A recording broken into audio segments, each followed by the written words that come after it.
Lelaki ni muncul dari negara yang tak wujud. Ni kisah benar ke atau satu penipuan? Insiden ni berlaku masa tahun 1954, which is musim panas, dan lokasinya dekat Jepun, Tokyo Haneda Airport. Masa ni muncul seorang lelaki Eropah yang nampak profesional, berpakaian kemas, tiba dekat kaunter immigration. Bila pegawai tu tanya pasal pasport dia, dia pun hulu macam biasa, dan negara dalam pasport tu tulis Taurat. Pegawai immigration yang masa tu tengah buka pasport tu, dia macam tersedar dan macam confused. Dia tak pernah dengar negara ni. Dan bila pegawai immigration ni tanya laki dia pun macam pelik sebab dia dah banyak kali datang Jepun guna pasport yang sama. Katanya dia datang kat situ untuk mesyuarat kerja. Bila pegawai tu tengok dekat dalam dompet dia, duit daripada beberapa negara Eropah ada, kad bank yang sah, lesen memandu, semuanya sah. Cuma dia punya negara tu je yang tak wujud. Kau bayangkanlah, kau kerja immigration, dah beratus orang kau chop setiap hari, tiba-tiba datang mamat bagi pasport dari dunia lain. Kalau aku pun macam pening, kejap aku yang dilulu ke dia yang dilulu? Laki tu dia explain lagi, dia cakap yang negara dia tu antara Perancis dan juga Sepanyol.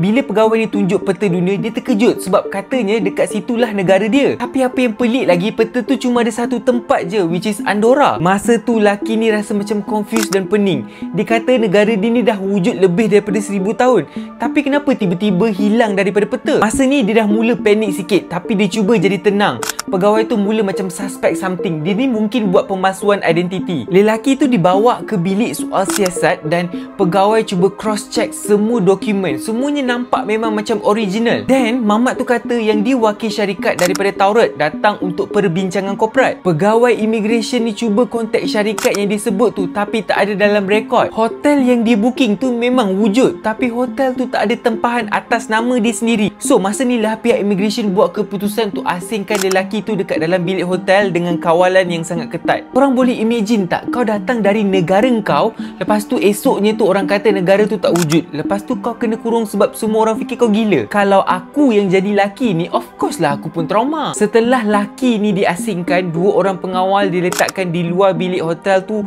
24 jam. Bilik tu dekat tingkat atas, tak ada tingkap terbuka, tak ada laluan keluar. Tapi apa yang mengejutkan lagi, esok paginya tu bila pengawal buka pintu, laki tu dah hilang. Semua barang dia hilang juga. Tak ada cap jari, tak ada CCTV yang tunjuk dia keluar. Macam dia berpindah ke dimensi yang lain. Ada beberapa teori yang dibincangkan berkaitan dengan lelaki ni. Yang first, glitch in the matrix. Dunia kita ni banyak glitch. Lelaki ni termasuk realiti lain ke kita punya timeline. Yang kedua pula, ada yang cakap dia ni sebenarnya lelaki time traveller. Dia orang daripada masa depan, tapi sejarah dah berubah, so negara dia dah tak pernah wujud. Teori yang ketiga, diorang cakap ini adalah Mandela Effect. Wujudnya Taurat ni dekat dalam timeline lama, tapi semua dah berubah. Ada juga yang cakap yang mamat ni datang daripada alternate universe. Dia datang daripada bumi versi yang lain. Dalam dimensi dia, Taurat memang wujud. Tak ketinggalan juga ada yang cakap ini adalah merupakan eksperimen rahsia kerajaan. CIA tengah buat uji kaji teleportasi dan realiti selari. Lelaki ni mungkin salah satu produk gagal diorang. Bro, kalau ni prank, ini prank paling power dalam sejarah manusia. Tapi kalau ni betul, dunia kita ni ada portal untuk keluar masuk realiti lain. Ada beberapa teori yang mengatakan Taurat ni sebenarnya mungkin ejaan salah atau bentuk awal kepada Andorra atau kawasan Catalonia yang lama. Ada manuskrip lama tahun 1600 yang mention tempat bernama Taurat ni. Tapi rekod rasmi sejarah tak pernah acknowledge kewujudan negara ni. Disebabkan manusia ni sukakan benda yang pelik, benda yang tak boleh dijelaskan. Kisah lelaki dari Taurat ni selalu dikaitkan dengan kes-kes orang hilang misteri. Dalam dunia TikTok dan Reddit, kisah ni hidup semula. Setiap tahun ada je yang cuba buat teori baru.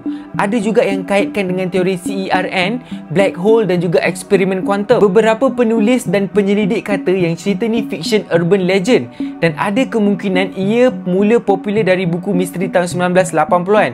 Tapi orang anggap benda ni macam kisah benar.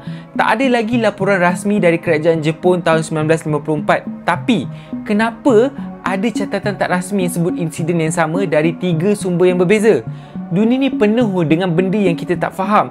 Semua ada kisah ni, betul atau tak, ia menunjukkan satu benda yang manusia tak pernah puas dengan jawapan yang mudah. Bila fakta tak cukup, kita akan cari sendiri jawapan dan kadang-kadang jawapan tu buatkan hidup kita lebih menarik. So, kalau esok kau jumpa orang yang tunjuk IC dari negara Lumaria, Jangan gelak dulu, mungkin dia bukan gila, mungkin kita yang belum unlock dunia yang sebenar. Kalau korang suka cerita-cerita yang macam ni, jangan lupa untuk follow semua akaun social media aku dan juga jangan lupa untuk subscribe YouTube channel aku. Itu sahaja daripada aku. Assalamualaikum. Bye.